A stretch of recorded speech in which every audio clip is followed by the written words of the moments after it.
Bonjour à tous et bienvenue dans cette nouvelle vidéo.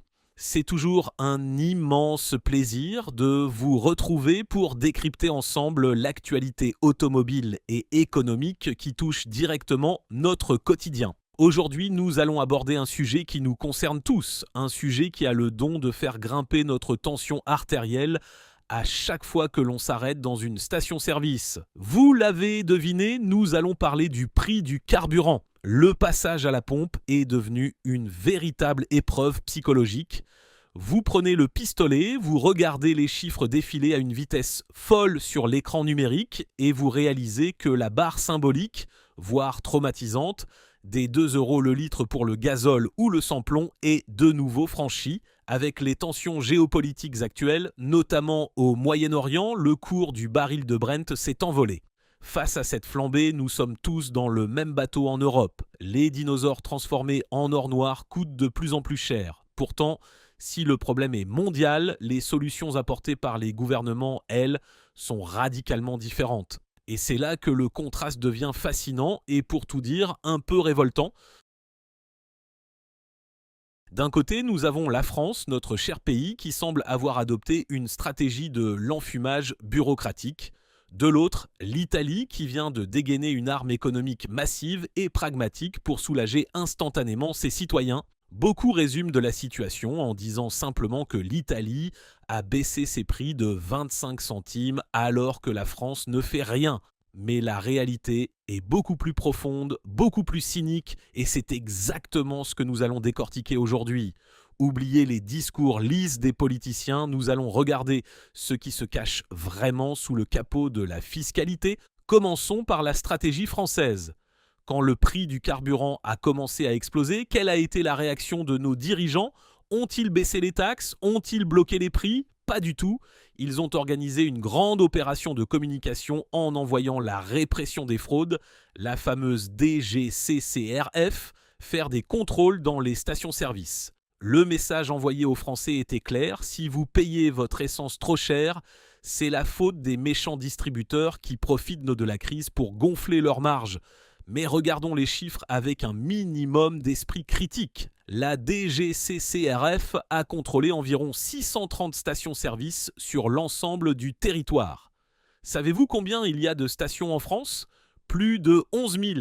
Cela représente à peine une goutte d'eau dans l'océan. Et quel a été le résultat de ces contrôles drastiques?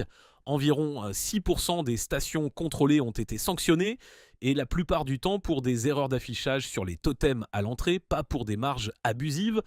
Pourquoi? Parce que la marge nette d'un distributeur sur un litre de carburant, qu'il s'agisse d'un hypermarché ou d'une grande compagnie pétrolière, dépasse rarement 1 ou 2 centimes. Le carburant est un produit d'appel. Pendant que le gouvernement pointe du doigt le pompiste du coin, il détourne l'attention du véritable gagnant de cette crise, l'État lui-même. Pour comprendre cela, il faut disséquer le prix d'un litre d'essence en France. C'est une véritable leçon d'anatomie fiscale. Quand vous payez un litre 2 €, le prix du pétrole brut, du raffinage et du transport représente à peine la moitié de la somme. Le reste, ce sont des taxes. Vous payez d'abord la TICPE, la taxe intérieure de consommation sur les produits énergétiques. C'est un montant fixe par litre. Mais là où la magie opère, c'est que l'État applique ensuite la TVA à 20%. Et attention, accrochez-vous bien, cette TVA s'applique sur le prix du produit, mais aussi sur la TICPE. Vous avez bien entendu, en France, on paie une taxe sur une taxe. C'est une aberration économique unique en son genre, et c'est ici que le piège se referme. Puisque la TVA est un pourcentage, plus le prix du baril de pétrole augmente sur les marchés internationaux, plus la base de calcul de la TVA gonfle et plus l'État encaisse de l'argent sans lever le petit doigt.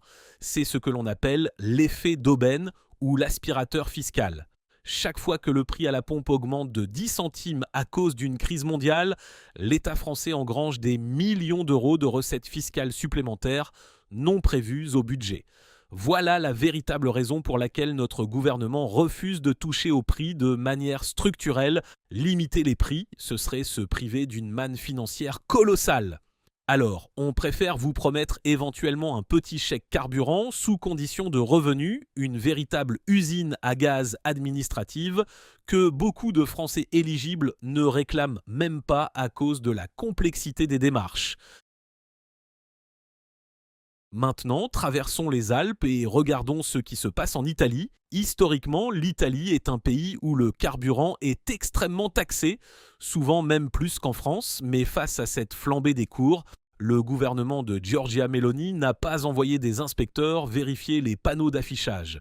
Ils ont utilisé une arme législative d'une redoutable efficacité. Ils ont signé un décret instaurant une baisse immédiate de 25 centimes par litre à la pompe. Mais attention, ce n'est pas un simple cadeau électoral financé par de la dette. Et c'est là que le système italien est brillant. Ils ont activé un mécanisme méconnu que l'on appelle l'accise mobile ou l'accise flottante. Comment ça marche ? C'est le bon sens incarné. Le gouvernement italien a fait le même constat que le nôtre. Quand le pétrole flambe, l'État encaisse un surplus de TVA inattendu. Mais au lieu de garder ce trésor de guerre dans les caisses de l'État pour boucher les trous du budget, la loi italienne permet d'utiliser automatiquement ce surplus de TVA pour financer une baisse équivalente des accises, l'équivalent de notre TICPE.